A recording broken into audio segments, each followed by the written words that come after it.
सबों को जय मसीह की। आइए हम प्रभु के वचनों में से कुछ महत्वपूर्ण शिक्षाओं पर मनन करेंगे और प्रियों अपने आप को परखेंगे कि इन वचनों के अनुसार क्या हमारा जीवन आज है। आइए हम देखते हैं भजन संहिता पहला अध्याय, उसका पहला वचन। उसमें ऐसा लिखा है, क्या ही धन्य है वह मनुष्य जो दुष्टों की सम्मति पर नहीं चलता, न पापियों के मार्ग में खड़ा होता और न ठट्ठा करने वालों की बैठक में बैठता है।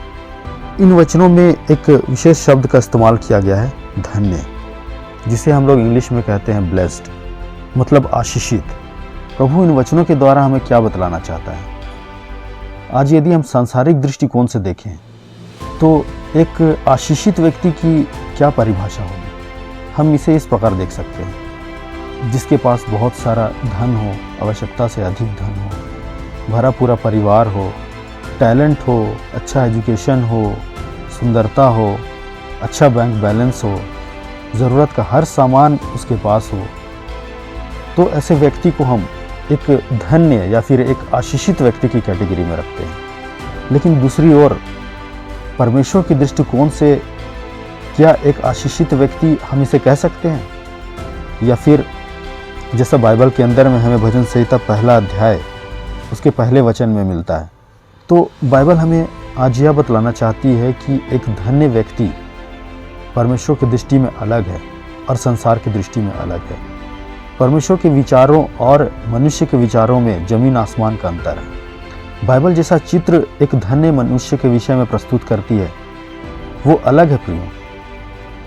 आज हो सकता है कि हम गलत फहमी में जी रहे हैं कि हम एक आशीषित व्यक्ति हैं, हम एक धन्य व्यक्ति हैं, क्योंकि हमारे पास बुद्धि है, हमारे पास टैलेंट है, मैं एक सुंदर व्यक्ति हूँ, मैं एक प्रभावशाली व्यक्ति हूँ, मेरे पास बहुत सारा धन है, अच्छा एजुकेशन है, और इसे हम एक आशीषित व्यक्ति की कैटेगरी में अपने आप को समझ रहे हैं और हम ऐसा समझ बैठे हैं कि हम एक आशीषित व्यक्ति हैं। आइए एक और वचन में हम देखते हैं कि बाइबल हमें यहाँ पर क्या बतलाना चाहती है।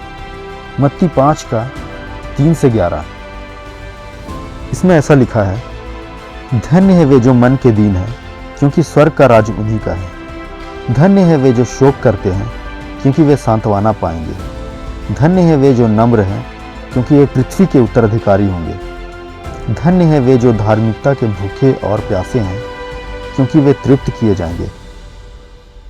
और यदि हम आगे पढ़ें तो इसी प्रकार से एक धन्य व्यक्ति की परिभाषा हमें समझ में आती है कि बाइबल के दृष्टिकोण से, परमेश्वर के दृष्टिकोण से एक आशीषित व्यक्ति को कैसा होना चाहिए। परमेश्वर एक आशीषित व्यक्ति को किस दृष्टिकोण से देखता है, उसका क्या मापदंड है। इन आयतों में भी प्रभु हमें इन्हीं बातों पर प्रकाश डालते हैं कि एक आशीषित व्यक्ति की परिभाषा बाइबल के दृष्टिकोण से क्या है। एक विचित्र बात हमें यहाँ पर दिखाई देती है। यदि हम 10 पद और 11 पद पढ़ें तो उसमें ऐसा लिखा है, धन्य है वे जो धार्मिकता के कारण सताए जाते हैं, क्योंकि स्वर्ग का राज्य उन्हीं का है। धन्य हो तुम जब लोग मेरे कारण तुम्हारी निंदा करें, तुम्हें यातना दें और झूठ बोल बोल कर तुम्हारे विरुद्ध सब प्रकार की बातें कहें। मेरे प्रियो, यहाँ पर हम देखते हैं कि जो धार्मिकता के कारण सताए जाते हैं और जब लोग प्रभु के कारण हमारी निंदा करते हैं, हमें यातना देते हैं और झूठ बोलकर हमारे विरोध में बातों को कहते हैं, ऐसे व्यक्ति को, ऐसे मनुष्य को एक धन्य व्यक्ति की कैटेगरी में रखा गया है। मेरे प्रियो, बाइबल में कहीं पर भी ऐसा नहीं कहा गया है कि एक ऐसा व्यक्ति जो कि सब प्रकार से संपन्न है, जिसके पास सब प्रकार की भोग विलास की वस्तुएं हों, वो एक धन्य व्यक्ति है, वो एक आशीषित व्यक्ति है। हालांकि इस संसार में बहुत सारी चीज़ों की, बहुत सारे वस्तुओं की हमें प्रतिदिन ज़रूरत पड़ती है, और जब हम परमेश्वर से उन चीज़ों के लिए, उन वस्तुओं के लिए प्रार्थना करते हैं, तब परमेश्वर उन चीज़ों को हमारे लिए उपलब्ध कराता है और हमें आशीष के तौर पर उन चीज़ों को देता है। एक अच्छा परिवार परमेश्वर हमें देता है और हमें आवश्यकता के अनुसार धन को और आवश्यकता के अनुसार हर एक उन चीज़ों को मुहैया कराता है जो हमें इस संसार में रह के ज़रूरत है। लेकिन जो आशीषें परमेश्वर हम लोगों को देता है, हम उन्हीं आशीषों को इस जीवन में, इस संसार में रहते हुए अपना सब कुछ समझ बैठते हैं और इन्हीं चीज़ों को पाने के लिए, धन को पाने के लिए और अन्य ऐशो आराम को पाने के लिए हम इनके पीछे लग जाते हैं और नहीं जानते कि ये सब वस्तुएं क्षणभंगुर हैं, आज हैं और कल नहीं। इन्हीं वस्तुओं को प्राप्त करने के लिए अपने जीवन का बहुमूल्य समय हम गंवा देते हैं। और परमेश्वर ने जो एक धन्य व्यक्ति के विषय में हमें बाइबल के अंदर में बताया है, हम उस धन्य व्यक्ति के कैटेगरी से अलग हो जाते हैं। आइए हम एक उदाहरण के द्वारा देखते हैं, और यह बाइबल के अंदर एक ऐसा उदाहरण है जो हमें स्पष्टता पूर्वक यह बतलाता है कि वास्तव में एक आशीषित व्यक्ति अर्थात धन्य व्यक्ति बाइबल के दृष्टिकोण से कौन है। हमने लाजर और धनी व्यक्ति के विषय में अवश्य सुना या पढ़ा होगा।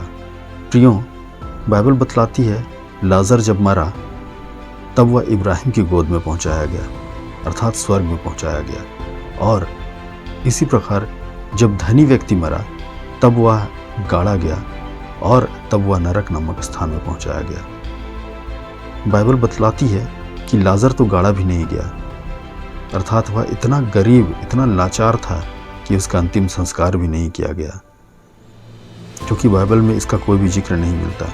लेकिन वह एक अच्छे स्थान पर अर्थात स्वर्ग में पहुंचाया गया।